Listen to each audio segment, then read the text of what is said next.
आप सभी को जय मसीह की। खुदावन यसु के पाक जलाली कुदूस जिंदा नाम में मैं आप सभी को सलाम कहता हूँ। Greetings in the name of our wonderful glorious Lord Jesus Christ. मैं एक बार फिर से आप सभी का, जो मुझे इस समय फेसबुक और यूट्यूब पे मुझे सुन रहे हैं, मैं आप सभी का धन्यवाद करता हूं, क्योंकि आप अपना समय निकालकर परमेश्वर के वचन को सुनने के लिए आए हैं। और मैं बिलीव करता हूं कि परमेश्वर आज एक बार फिर से अपना प्रतिज्ञा, अपनी प्रॉमिस, अपना वायदा पूरा करेगा। और उस वायदे में लिखा गया है, धन्य हैं वे जो भूखे और प्यासे हैं, वे तृप्त किए जाएंगे। मेरे भाइयों, मेरी बहनों, आज का वर्ड बहुत ज़्यादा इम्पॉर्टेंट है। और अगर मैं आपको कह रहा हूँ तो मैं जानता हूँ कि परमेश्वर आज अपने लोगों को बहुत बहुतायत से ब्लेसिंग देगा, आशीषित करेगा। इसीलिए मैं आपसे कहना चाहता हूँ, यदि हो सके तो आप इस वीडियो को अभी ही कहाँ पर शेयर कर सकते हैं, फेसबुक पर अपनी आईडी पर, और यूट्यूब में आप इस लिंक को शेयर कर सकते हैं।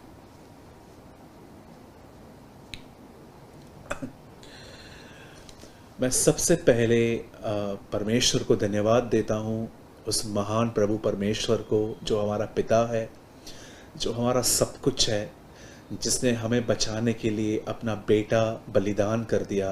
मैं सबसे पहले प्रभु को धन्यवाद देता हूँ, जिन्होंने आज मुझे आपके साथ शेयर करने के लिए अपना कलाम दिया।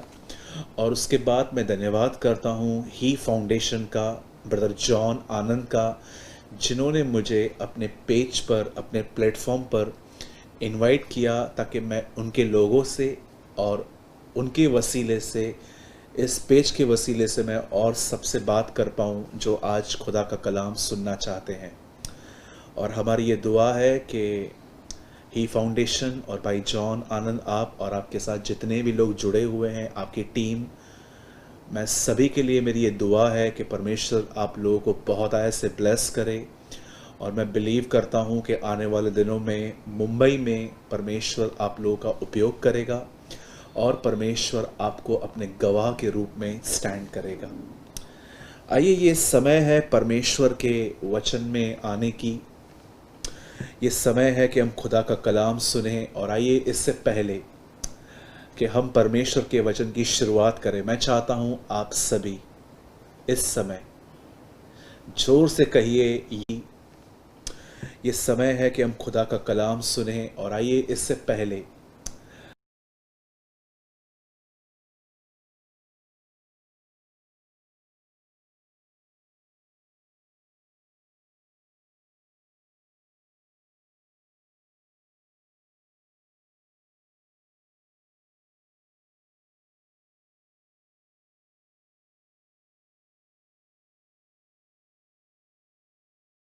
कि हम परमेश्वर के वचन की शुरुआत करें, मैं चाहता हूं आप सभी इस समय जोर से कहिए, यीशु मसीह की जय। Come on. आप इस समय अपने घर में बैठे हैं, या अपने ऑफिस में बैठे हैं, या आप कहीं बाहर हैं, अगर पॉसिबल हो तो प्लीज़ ये कहिए, यीशु मसीह की जय।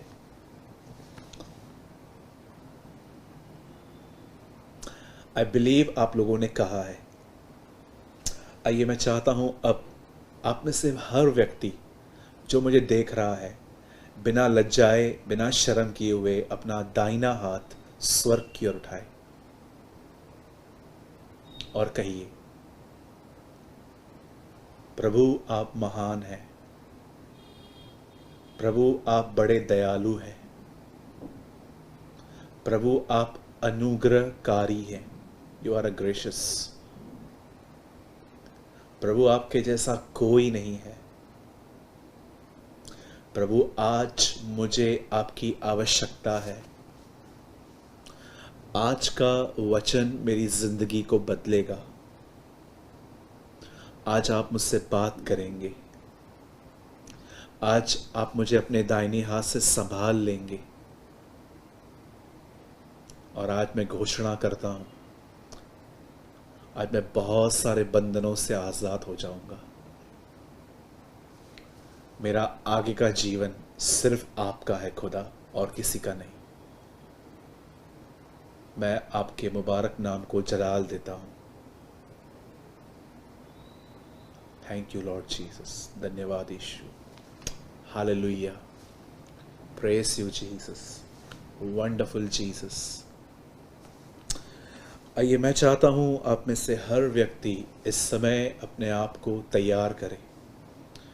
जब मैं आपको कहता हूँ अपने आप को तैयार करो, तो इसका पहला मतलब आप ये समझ लीजिए कि अब आपको कमेंट्स पे ध्यान नहीं देना है। सेकंड थिंग, अगर मोबाइल के चलते चलते आपको बीच में मैसेजेस आ रहे हैं तो प्लीज़ वहाँ पर भी ध्यान मत दीजिए।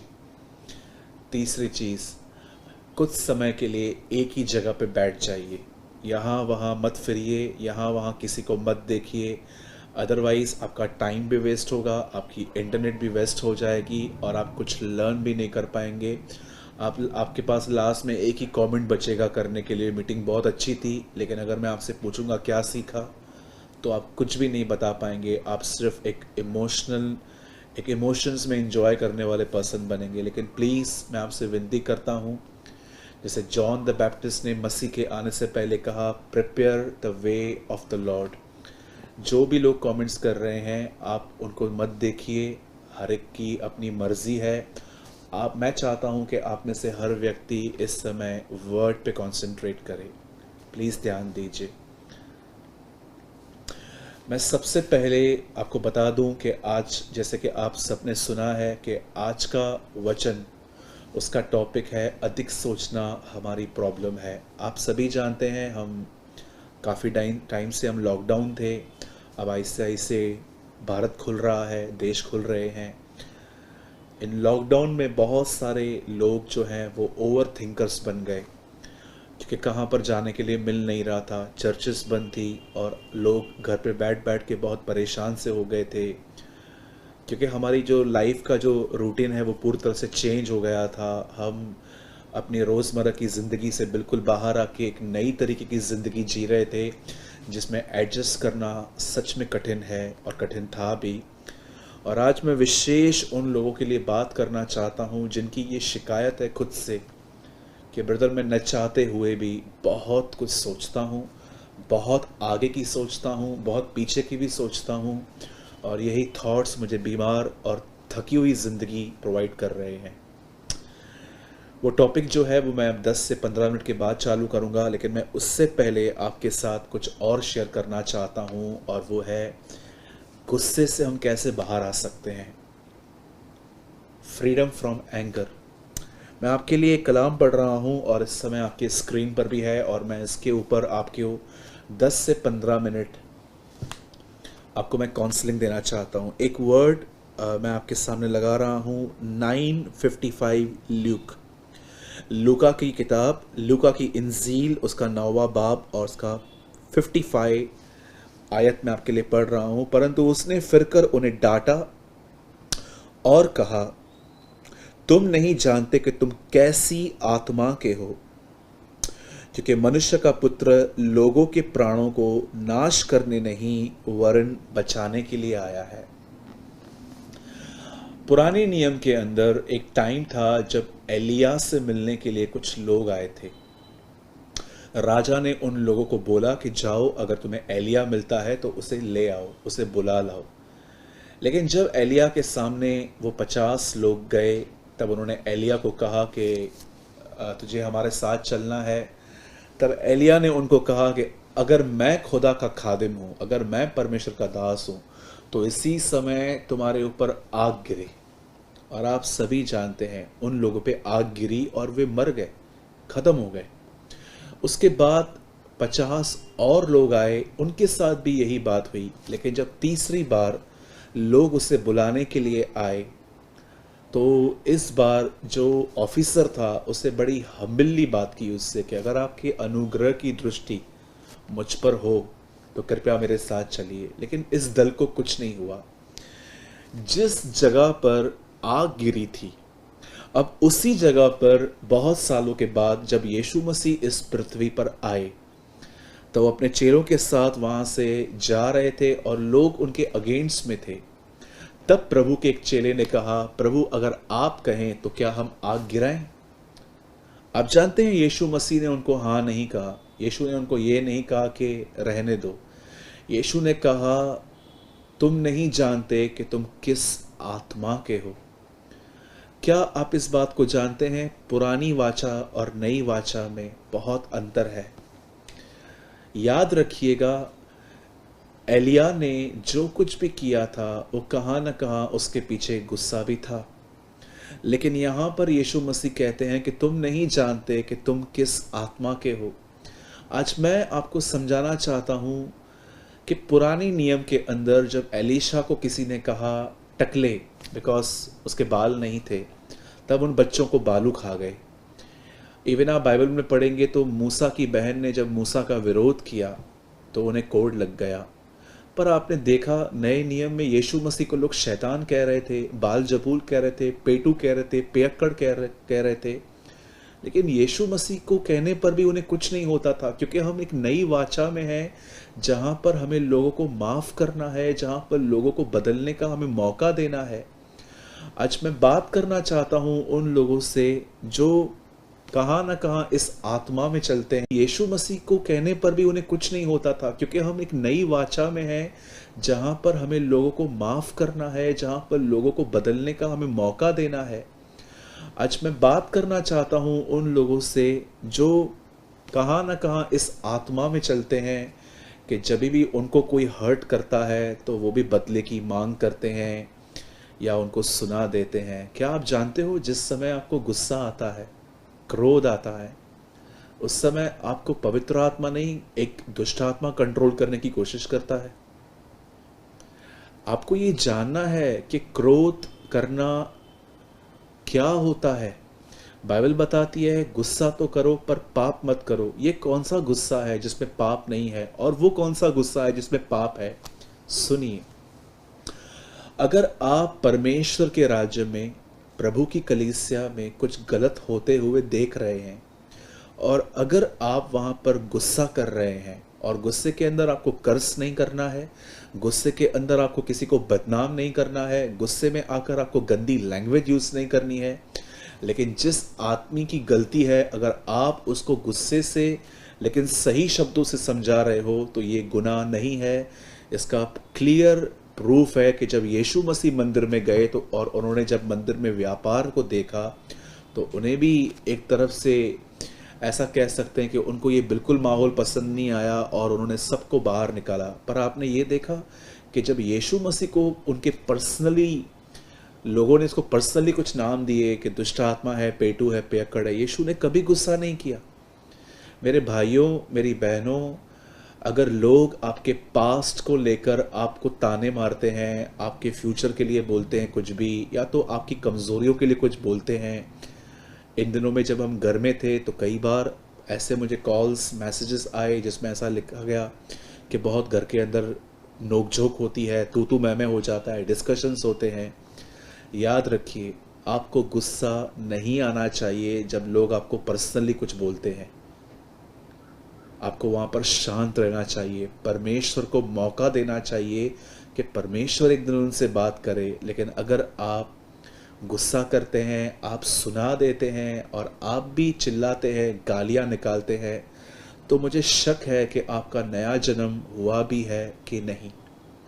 आप जानते हैं कितनी शादियां टूट गई सिर्फ गुस्से की वजह से, कितने भाई भाई आपस में दुश्मन बन गए सिर्फ गुस्से की वजह से, कितने रिश्ते खराब हो गए। कई बार मुझे आज भी एक सीन याद है कि मैं एक घर में गया था और उस घर के अंदर आपस में लोग लड़ रहे थे और मुझे काउंसलिंग के लिए बुलाया गया। और जब मैं वहाँ पर गया, मैं उन लोगों के साथ बैठा और वो लोग 10-10 साल पहले की बातें निकाल कर एक दूसरे पर ब्लेम लगा रहे थे कि ये ऐसा है, ये ऐसा है।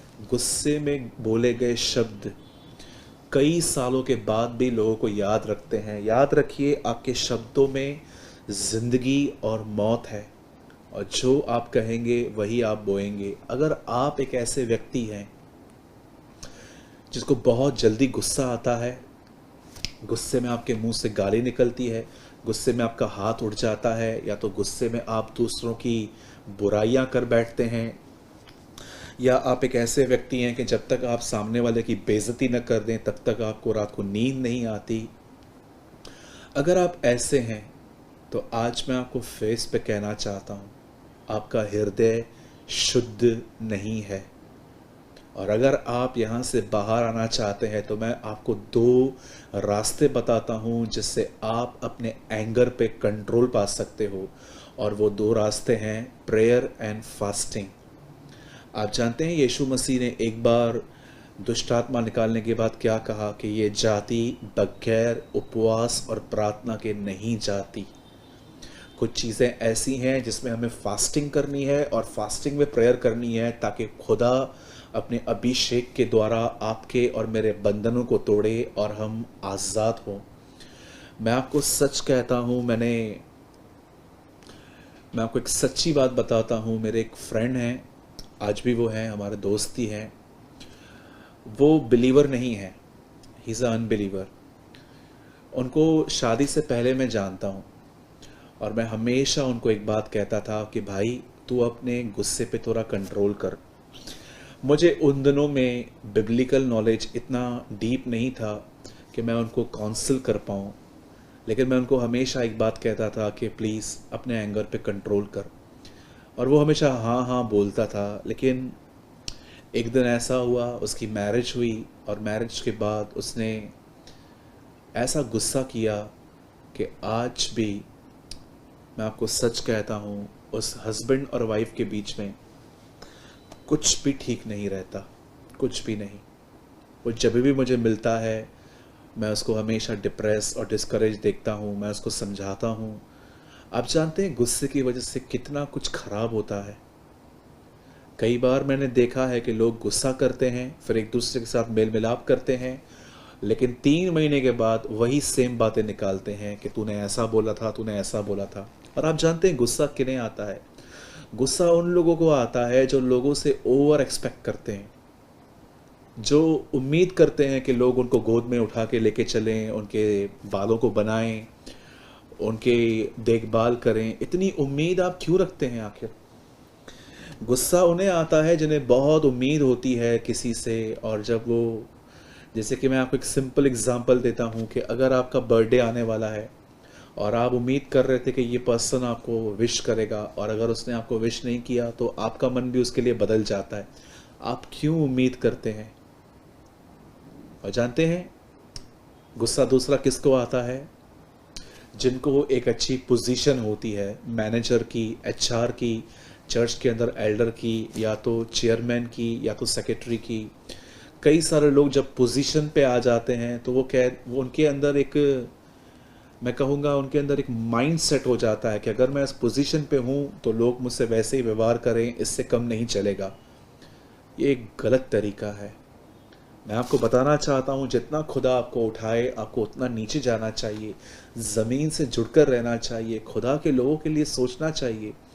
मेरे भाइयों, मेरी बहनों, जब आप प्रेयर करते हैं तब आपको प्रभु आत्मा से भरते हैं। और आप जानते हैं आत्मा के फलों में एक फल है संयम। इंग्लिश में लिखा गया है सेल्फ कंट्रोल। पवित्र आत्मा ही है जो एक व्यक्ति के हृदय को बदलता है और उसके बाद ज़ुबान कंट्रोल में आती है। अदरवाइज़ मैं आपको सच कहता हूँ, अगर आप अपने गुस्से पर विक्ट्री नहीं पाएंगे प्रभु की आत्मा के द्वारा, तो हो सकता है कि आने वाले दिनों में आप अपने बहुत सारे संबंध खराब कर सकते हो, जिसके लिए मैं बिल्कुल आमीन नहीं कहता हूँ। मैं चाहता हूँ ऐसा आपके साथ कदाप भी ना हो। बाइबल बताती है यीशु परमेश्वर और मनुष्यों के अनुग्रह में बढ़ता गया। कभी कभी खुदा आपके साथ लोगों को जोड़ता है ताकि वो आपको स्पिरिचुअली आगे बढ़ने में पुश करते रहें, लेकिन आप गुस्से में आकर उन लोगों से संबंध खराब कर देते हो और परमेश्वर की योजना जो है वो कुछ टाइम और पीछे चली जाती है जब तक आप मेल मिलाप न करो। मेरे भाइयों, मेरी बहनों, अलर्ट हो जाइए। गुस्सा करना ठीक नहीं है, गुस्सा करना अच्छी बात नहीं है। हर एक से प्रेम से बात कीजिए, हर एक को समय दीजिए बदलने के लिए। हर एक के साथ अगर आपके घर के अंदर कोई आपके साथ एग्री नहीं होता, अगर आपके घर के अंदर वैसा काम नहीं होता जैसे आप चाहते हो, तो भी उन्हें अपनी देह की तरह जैसे आप अपने आप को समय देते हैं, उन्हें भी समय दीजिए। मैं आपको सच कहता हूँ, एक पवित्र आत्मा से परिपूर्ण व्यक्ति में जानते हैं सबसे अच्छी बात क्या होती है? वो बुरा करने वालों को भी ब्लेसिंग देता है। लेकिन जानते हो इंसान का नेचर क्या है? मेरे साथ बुरा किया है, मैं भी नहीं छोड़ूंगा। जैसे पुराने नियम में था, आँख के बदले आँख, नाक के बदले नाक, कान के बदले कान। लेकिन यीशु ने कहा तू बुरे का सामना मत करना। मैं बिलीव करता हूँ परमेश्वर हमें आने वाले दिनों में गुस्से पर विक्ट्री देगा। जिन लोगों को भी गुस्सा आता है और अगर वो चाहते हैं कि उन्हें गुस्से पर विक्ट्री मिले, तो आइए अपना हाथ उठाइए और कहिए खुदा, मैं बिलीव करता हूँ कि आप आने वाले टाइम में मुझे एक प्रार्थना करने वाला व्यक्ति बनाएंगे और मैं विजय हो जाऊंगा। Thank you lord Jesus. धन्यवाद यीशु।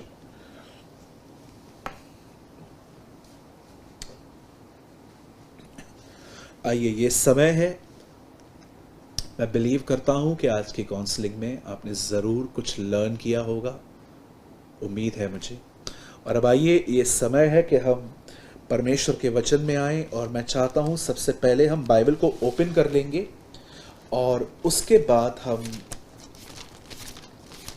दुआ करेंगे और दुआ के बाद हम वर्ड में आएंगे।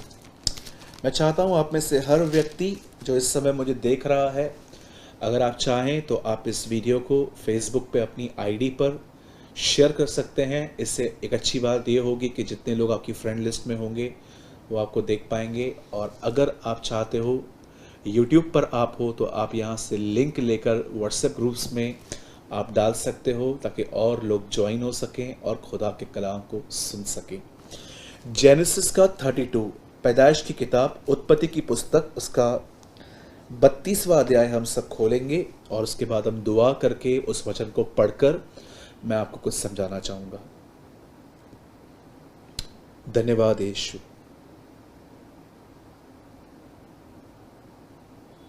आइए हम अपनी आंखों को बंद करेंगे।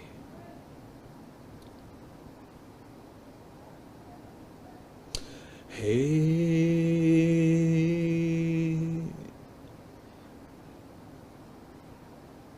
तेरे सिवा कोई नहीं, जख्मों को जो भर सके। तेरे सिवा कोई नहीं, जख्मों को जो भर सके। अपने परों में तू छुपा, बाहों में ले ले मुझे। अपने परों में तू छुपा, बाहों में ले ले मुझे। तसल्ली तेरी बातों में, तेरे ही छिदे हाथों में। तसल्ली तेरी बातों में, तेरे ही छिदे हाथों में। मैं तेरी राहों पर चलता रहूं मेरे खुदा। मैं तेरी राहों पर चलता रहूं मेरे खुदा। कफारा मेरा तू ही है, सहारा मेरा तू ही है। कफारा मेरा तू ही है, सहारा मेरा तू ही है। मैं तेरी राहों पर चलता रहूं मेरे खुदा। मैं तेरी राहों पर चलता रहूं मेरे खुदा।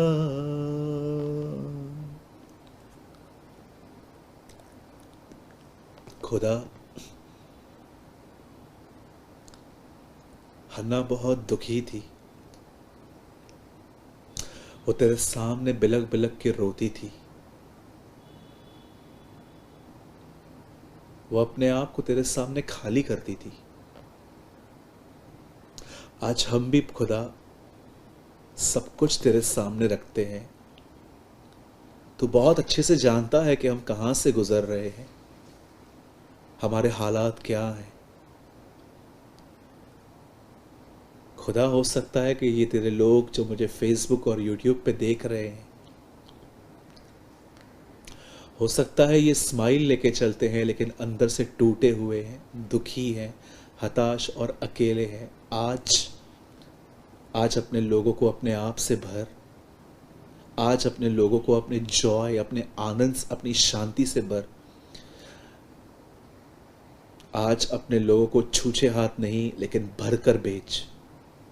जितने भी लोग प्रभु आज आए हैं, मैं दुआ करता हूं प्रभु, हर एक को तू आशीष दे, हर एक पर तू दया कर। होने दे खुदा आज सब पर तेरा हाथ आए।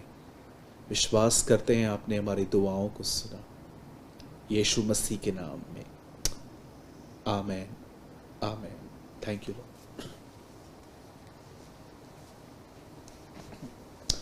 मैं आपके लिए पढ़ रहा हूं 32 का 7th वर्ड।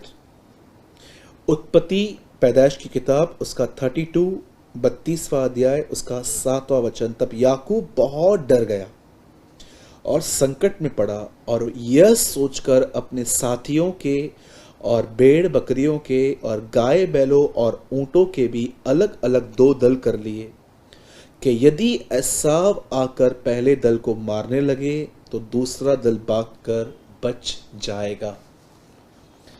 मैं आपको बाइबल के एक ऐसे स्वार्थी, एक सेल्फिश व्यक्ति से मिलवाना चाहता हूं जो इतना स्वार्थी था कि खुदा को भी ये कहता था कि अगर तूने मुझे आशीष दी तो मैं तुझे ऑफरिंग दूंगा। आपने बहुत लोगों को इस तरह सुना होगा जो ऐसा कहते हैं कि अगर तू देगा तो मैं दूंगा, अगर तू नहीं देगा तो मैं तुझे कुछ नहीं। एक बहुत ही है, इतना स्वार्थी है कि इसने हर जगह पे लूट मार की थी। आइए मैं चाहता हूं अब आप सब ध्यान दीजिए। अब आप देखेंगे तो इसहाक को एसाव पसंद था, रेबेका को याकूब पसंद था। ये बिल्कुल गलत रवैया है। बाइबल नए नियम याकूब के पत्री में कहती है कि अगर तुम पक्षपात करते हो तो तुम पाप करते हो। अमीर से कहते हो कुर्सी पे बैठो, गरीब को नीचे बिठाते हो, तो बाइबल बताती है तुम पाप करते हो। यीशु मसीह ने एक दृष्टांत कहा कि कुछ लोग 3 बजे काम पे आए, कुछ लोग 1 बजे आए, किसको 5 बजे बुलाया गया, लेकिन सबको 1 दिनार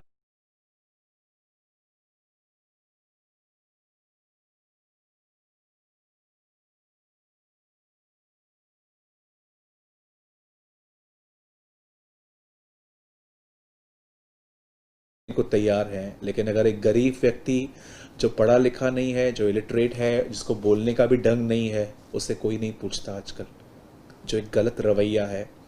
मेरे भाइयों, मेरी बहनों, परमेश्वर एक व्यक्ति को तब God of widows, orphans and foreigners.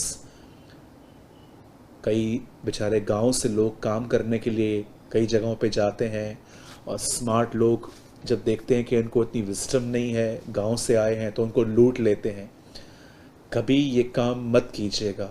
मैं आपको बताना चाहता हूँ, अगर आप विधवाओं को, अनाथों को और परदेशियों के साथ ऐसा काम करेंगे तो याद रखिएगा परमेश्वर आपका दुश्मन बन जाएगा, क्योंकि वो इन तीनों का खुदा है, क्योंकि इनका कोई नहीं है, ये खुदा के भरोसे चलते हैं।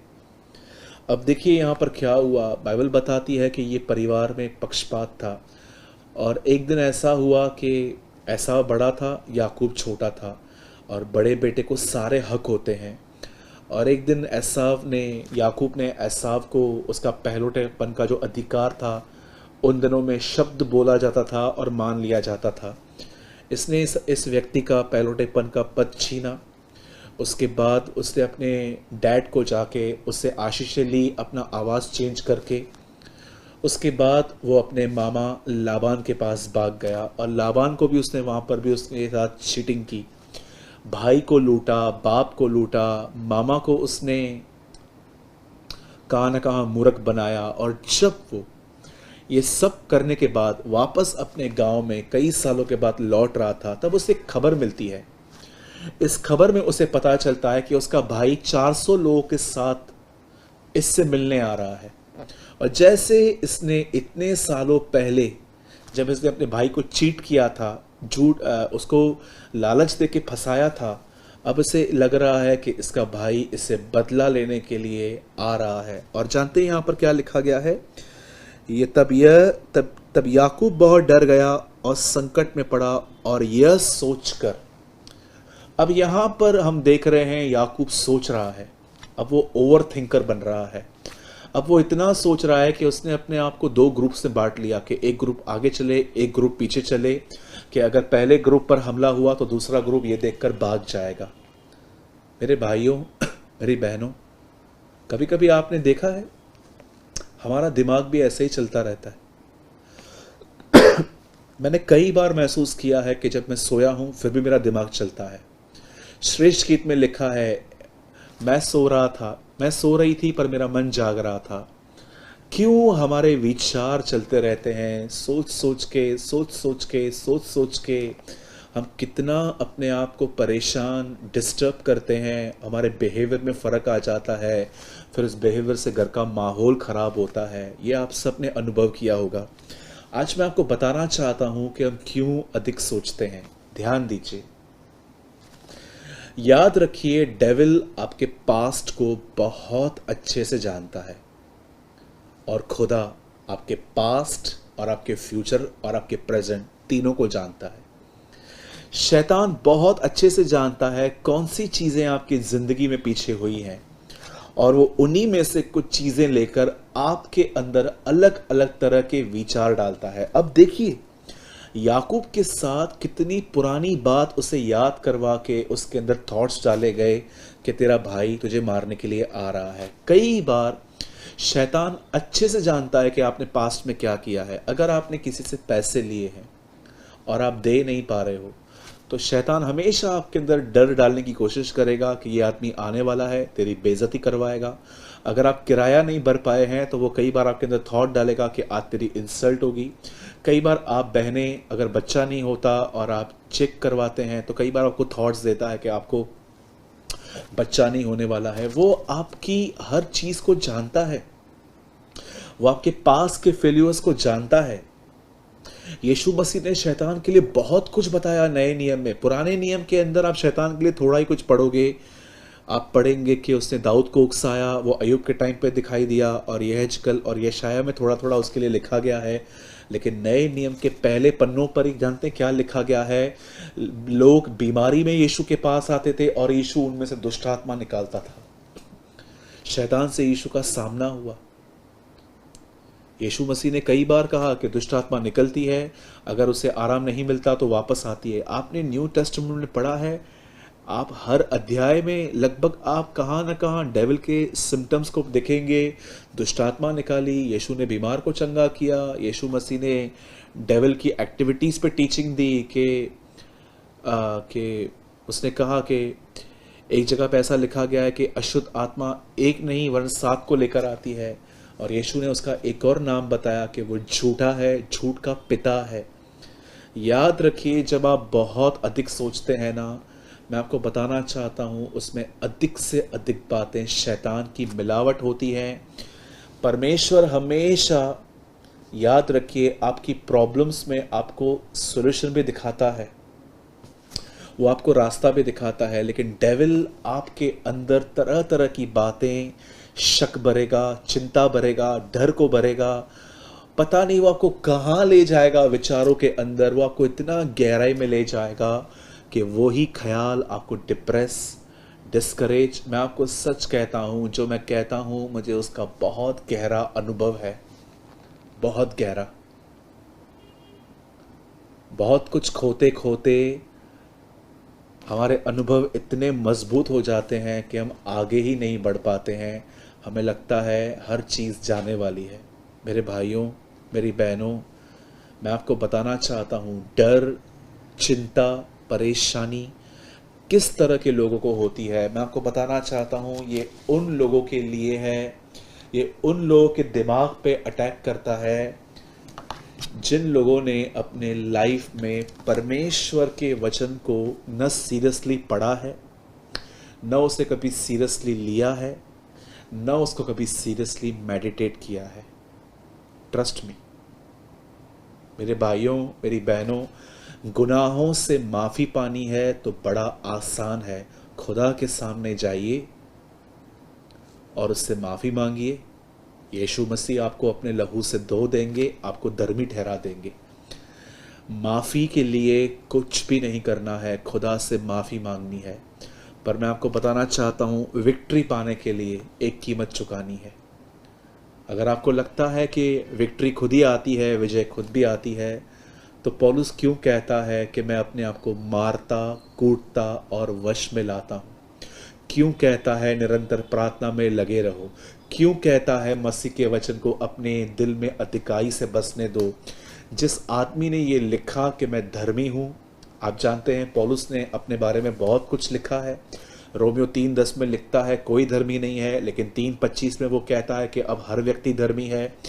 जरा सोचिए, पौलुस भी अगर आज के बिलीवर्स की तरह होता, जिनको सिर्फ एक टैग मिल गया है वो धर्मी है, जो वन सेव्ड ऑल सेव्ड की टीचिंग को मानते रहते हैं कि अगर आपने एक बार प्रभु पर विश्वास किया, बपतिस्मा लिया, उसके बाद चाहे कुछ भी हो, क्या भी हो, आपको कुछ नहीं होने वाला है, प्रभु आपको आके लेके जाएगा। मैं आपको बताना चाहता हूँ, ये वो डॉक्ट्रिन है जो अधिक से अधिक लोगों को हेल में लेके जा सकता है। पौलुस जैसा व्यक्ति, पॉल जैसा व्यक्ति, जरा सोचिए, जो अपने आप को धर्मी कहता है, लेकिन वो दूसरी तरफ ये नहीं कहता है कि मैं धर्मी हूँ, अब मुझे कुछ भी करने की ज़रूरत नहीं है, मैं विश्वास करता हूँ कि यीशु आने वाले हैं, मैं जाऊँगा। लेकिन वही परमेश्वर का महान सेवक कहता है मैं अपने आप को मारता, कूटता, वश में लेकर आता हूँ। वही कहता है निरंतर प्रार्थना में लगे रहो। जब वो एक जगह से दूसरी जगह पे जा रहा था तो वो 14 डेज में फास्टिंग में था, उसकी जहाज़ टूट गया, वो बेचारा तैरते तैरते माल्टा पे पहुंचा। ये वही व्यक्ति है जो कहता है मैं अन्य भाषा में बातें करता हूँ। ये वही व्यक्ति है जो कहता है मैं फास्टिंग करता हूँ, मैं निरंतर प्रार्थनाएं करता हूँ। ये वही व्यक्ति है जो कहता है मसीह के वचन को अधिकाई से बसने दो। और ये वही व्यक्ति है जो कहता है मैं चेलों में सबसे छोटा हूँ, लेकिन मैंने सबसे ज़्यादा परिश्रम भी किया है। और न केवल ये खुद करता था, लेकिन वो अपने बेटे, अपने आत्मिक बेटे को भी कहता था, तीमुथियुस को, कि जो ग्रस्त परिश्रम करते हैं फल का पहला अंश उनका है। मेरे भाइयों, मेरी बहनों, अगर आप एक ऐसे व्यक्ति हो जो बहुत अधिक सोचते हो, आप सोचते सोचते कहाँ चले जाते हो, या आपका माइंड इतना नेगेटिव है कि आपको हर जगह पर हर व्यक्ति में सिर्फ नेगेटिव बातें ही दिखाई देती हैं, तो मैं आपको बताना चाहता हूँ आपको होमवर्क की ज़रूरत है, आपको एक न्यूनेस की ज़रूरत है, आपको अपने माइंड के रिन्यू करने की ज़रूरत है। मैं आपको कहूँगा जो भी लोग इन दिनों में पैनिक हो रहे हैं, बहुत हद तक आपके ख्याल जो हैं आपको तंग करते हैं, डेविल आपका फ़ायदा उठा रहा है, तो मैं कहूँगा कृपया प्लीज़ अपने लाइफ में परमेश्वर के वचन को प्लेस दीजिए। जब यीशु मसीह मार्था और मरियम के घर में गए, आप जानते हैं मरियम, मार्था जो थी वो यीशु के लिए कुछ बना रही थी, खाना बना रही थी, लेकिन मरियम यीशु के रहते हुए उसके लिए खाना नहीं बना रही थी, क्योंकि मरियम कहाँ ना कहाँ जानती थी कि यीशु मसीह अपने साथ भी खाना लेकर आया है, वो उसे खा रही थी। यीशु मसीह ने क्या कहा? मार्था, हे मार्था, तू क्यों चिंता करती और घबराती है? लेकिन देख, जो भाग मरियम ने चुना है वो उससे छीना नहीं जाएगा। जो बहन चल रही थी वो डिस्टर्ब थी, लेकिन जो बहन उसके चरणों में बैठ के उसको सुन रही थी वो रेस्ट में थी। इससे पहले कि आप काम करें, उससे पहले आप खुदा के साथ बैठना सीखें, संगति करना सीखें। क्या होता है परमेश्वर के साथ संगति करना? जरा सोचिए। मैं आपको लिख के दे सकता हूं, अगर मैं आपको कहूंगा कि मुझे बताइए कि प्रभु के साथ बैठकर संगति करने का अर्थ क्या है, तो आप में से 90% लोग मुझे आंसर करेंगे प्रेयर करना और बाइबल पढ़ना। मैं आपके साथ एग्री भी हूं, यस, लेकिन अगर हम इतना ही जानते हैं तो हम बहुत कम जानते हैं। जब आप परमेश्वर के साथ संगति करते हो तो एक पहले आप प्रभु के सामने बात करते हो, और अब प्रभु आपसे बात करना चाहता है, जो आपसे बाइबल के थ्रू बात करता है। ये हो जाने के बाद जब आप अपने पलंग से या अपने रूम से या अपने कक्ष से आप बाहर आते हो, तो यहाँ पर संगति समाप्त नहीं हुई है, यहाँ से एक्चुअली आपकी फेलोशिप स्टार्ट हुई है। अब आपको परमेश्वर के साथ बने रहना है, वचन को जो आपने पढ़ा है उसे याद करके, गीतों को गा के, मन ही मन प्रार्थना करके, फिर रेस्ट करके वापस स्टार्ट करना है। इससे क्या होगा, आपका माइंड प्रोटेक्ट रहेगा। जैसे कि मैं आपको एग्जांपल देता हूँ, जैसे मेरी हाथ में पेन है, अगर ये पेन मैं अपने हाथ पे मारूं तो ये आगे नहीं जाएगी, इसे टकरा के नीचे गिर जाएगी। जब आप परमेश्वर में बिजी रहते हो तो ख्याल यहाँ तक आएगा, टकरा के चला जाएगा।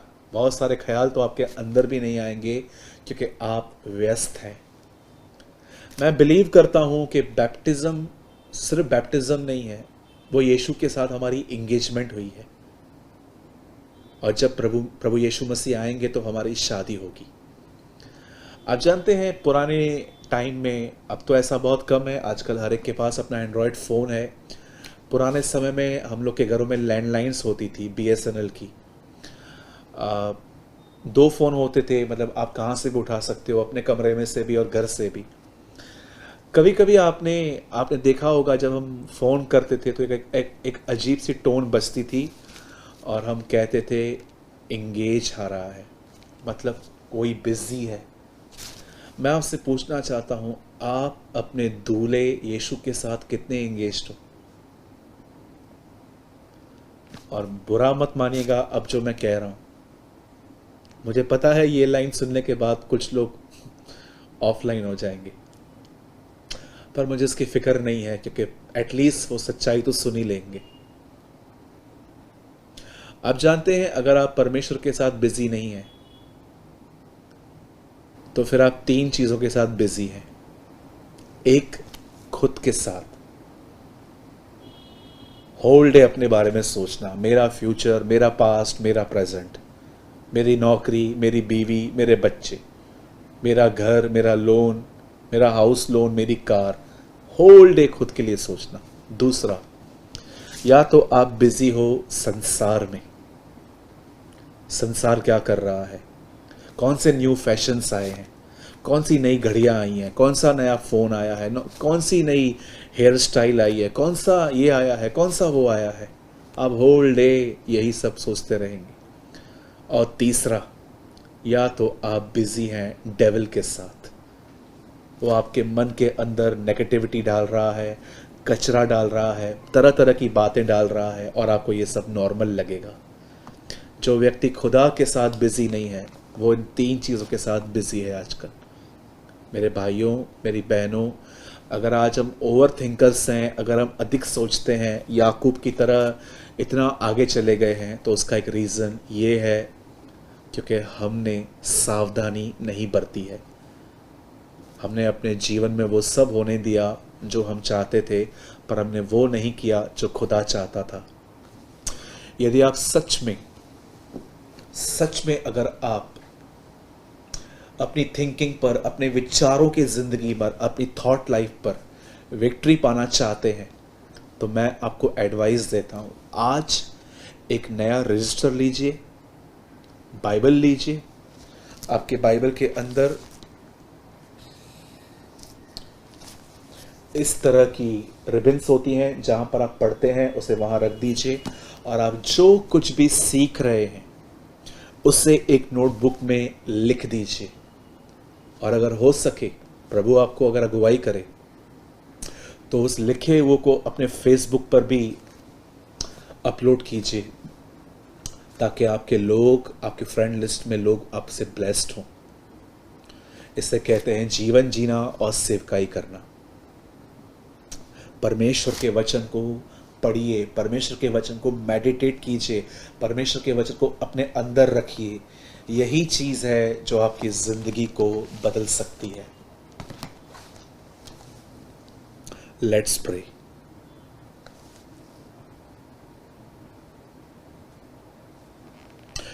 पिता, मैं आपका धन्यवाद करता हूँ आज के कलाम के लिए जो आपने मुझे दिया और वो मैंने आज आपके लोगों तक पहुँचा दिया। अब होने दे प्रभु, जो इन्होंने सुना उसको करने के लिए आप अपने लोगों को फजल दें, अनुग्रह दें, हमें एक्टिव करें प्रभु, हमें एक्टिव होने में हेल्प करें। हम पूरी तरह से लेजीनेस से बाहर आएं और बाइबल के एक अच्छे विद्यार्थी बने और अपनी कमज़ोरियों पर विजय पाएं। अगर यहाँ पर कोई भी इस समय मुझे कैमरा में देख रहा है, यूट्यूब पर है या फेसबुक पर है, यदि कोई भी ऐसा है जिसे अपने आप को मारने के या ऐसे ख्याल आते हैं कि मेरा फ्यूचर डार्क है, तो मैं आपको कहना चाहता हूँ यीशु मसीह के नाम से प्रभु, ये सारी बुरी आत्माएं प्रभु तेरे लोगों को छोड़ के चली जाए। हर व्यक्ति यीशु के नाम से फ्री हो जाए इन ख्यालों से। और हम प्रभु घोषणा करते हैं, हम जिएंगे और तेरे लिए जिएंगे। हर एक को चंगा कर, हर एक पर दया कर। जितने भी लोग हमें यूट्यूब और फेसबुक पे देख रहे हैं, हम दुआ करते हैं प्रभु तू हर एक को आशीष दे। धन्यवाद देते हैं, आपने हमारी दुआओं को सुना, यीशु के नाम में, आमीन। मैं आपके 2 मिनट और लूँगा, अगर हो सके तो मेरे साथ बने रहिए। मेरे भाइयों, मेरी बहनों, अपने आप को मारना परमेश्वर की मर्जी नहीं है। दाऊद कहता है, मैं जीऊँगा और यहोवा के लिए जीऊँगा। मरना है तो अपने लिए मरिए ताकि खुदा के लिए जी सकें। अपनी गंदी आदतों के लिए, अभिलाषाओं के लिए मरिए। मैं आपको ये कहूँगा, अगर आप में से कोई भी ऐसा व्यक्ति है जो अपने आप को अकेला फील करता है या आप अपने आप को असहायक फील करते हैं कि आपकी मदद करने वाला कोई नहीं है, तो मैं आपको कहना चाहता हूँ, मेरे भाई, मेरी बहन, खुदा आपके साथ है और वो आपसे प्यार करता है। मैं एक बार फिर से धन्यवाद देता हूँ अपने महान प्रभु परमेश्वर का, और मैं धन्यवाद देता हूँ भाई जॉन आनंद और एचई फाउंडेशन का जिन्होंने मुझे इनवाइट किया। और इससे पहले कि मैं बंद करूँ, मैं आपसे एक विनती करना चाहता हूँ।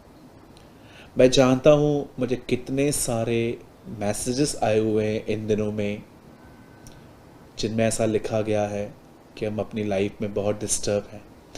ये संदेश जो मैंने आज प्रचार किया है, ये उनकी बड़ी मदद कर सकता है। मैं आपसे विनती करता हूँ, अगर हो सके तो आप में से हर व्यक्ति, आज कोई भी न छूटे, आप में से हर व्यक्ति फेसबुक पर इसको शेयर करें।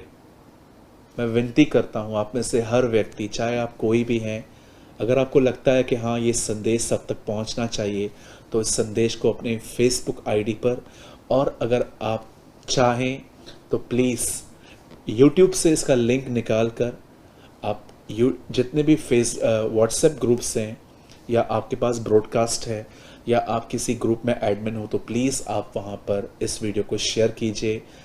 यह वचन आज किसी को ज़िंदगी दे सकता है। मैं सारी बातों के लिए प्रभु को धन्यवाद देता हूँ, और अगर आपने आज कुछ लर्न किया है तो ज़रूर आप कमेंट करके नीचे ज़रूर रिप्लाई करें। हम बहुत जल्द मिलेंगे। खुदा हमारे साथ है। जय मसीह की।